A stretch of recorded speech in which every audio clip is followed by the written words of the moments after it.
अगर जिस व्यक्ति ने गुनाह किया है उसको अपने गुनाह का एहसास ही नहीं है, पछतावा ही नहीं है, तो दया शब्द पर इसका कोई अधिकार नहीं।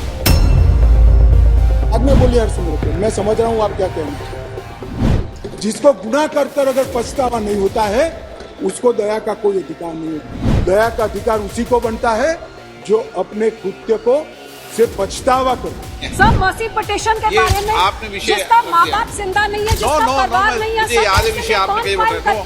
कोई व्यक्ति आतंकवादी कृत्य करेगा और जेल में जाएगा और फिर कहेगा कि मैं तो नहीं मांगता। कौम की सेंटिमेंट्स जो जुड़ी हुई हैं, जिसके प्रधानमंत्री जी ने भी पिछले सेशन में कहा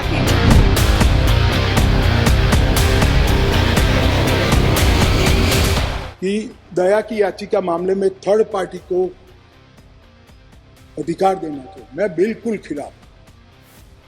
अगर जिस व्यक्ति ने गुनाह किया है उसको अपने गुनाह का एहसास ही नहीं है, पछतावा ही नहीं है, तो दया शब्द पर इसका कोई अधिकार नहीं। जिसको गुनाह कर अगर पछतावा नहीं होता है उसको दया का कोई अधिकार नहीं है। दया का अधिकार उसी का बनता है जो बाद में बोलिए हरसिमरत, मैं समझ रहा हूं आप क्या कहना चाहते हैं। दया का अधिकार उसी को बनता है जो अपने कृत्य को से पछतावा करता है। कोई व्यक्ति आतंकवादी कृत्य करेगा और जेल में जाएगा और फिर कहेगा कि मैं तो नहीं मांगता, मेरी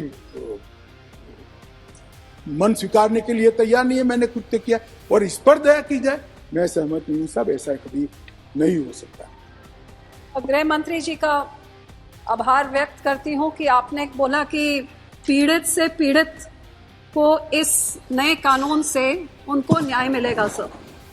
सर मेरी सिर्फ आपसे विनम्र बेनती है कि एक कौम की सेंटिमेंट्स जो जुड़ी हुई हैं, जिसके प्रधानमंत्री जी ने भी पिछले सेशन में कहा कि जो कानून में नहीं आता। सर प्लीज सर, ये मर्सी कानून में नहीं है। सब मर्सी पिटीशन के बारे में आपने विषय जिसका माँ बाप जिंदा नहीं है, जिसका परिवार नहीं है, मुझे याद है विषय आपने कहीं बताया कि दया की याचिका मामले में थर्ड पार्टी को अधिकार देना चाहिए। मैं बिल्कुल खिलाफ। अगर जिस व्यक्ति ने गुनाह किया है उसको अपने गुनाह का एहसास ही नहीं है, पछतावा ही नहीं है, तो दया शब्द पर इसका कोई अधिकार नहीं। जिसको गुनाह कर अगर पछतावा नहीं होता है उसको दया का कोई अधिकार नहीं है। दया का अधिकार उसी का बनता है जो बाद में बोलिए हरसिमरत, मैं समझ रहा हूं आप क्या कहना चाहते हैं। दया का अधिकार उसी को बनता है जो अपने कृत्य को से पछतावा करता है। कोई व्यक्ति आतंकवादी कृत्य करेगा और जेल में जाएगा और फिर कहेगा कि मैं तो नहीं मांगता, मेरी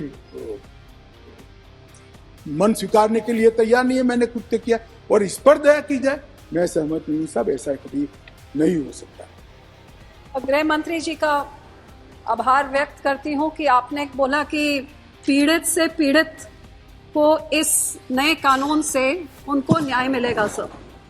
सर मेरी सिर्फ आपसे विनम्र बेनती है कि एक कौम की सेंटिमेंट्स जो जुड़ी हुई हैं, जिसके प्रधानमंत्री जी ने भी पिछले सेशन में कहा कि जो कानून में नहीं आता। सर प्लीज सर, ये मर्सी कानून में नहीं है। सब मर्सी पिटीशन के बारे में आपने विषय जिसका माँ बाप जिंदा नहीं है, जिसका परिवार नहीं है, मुझे याद है विषय आपने कहीं बताया।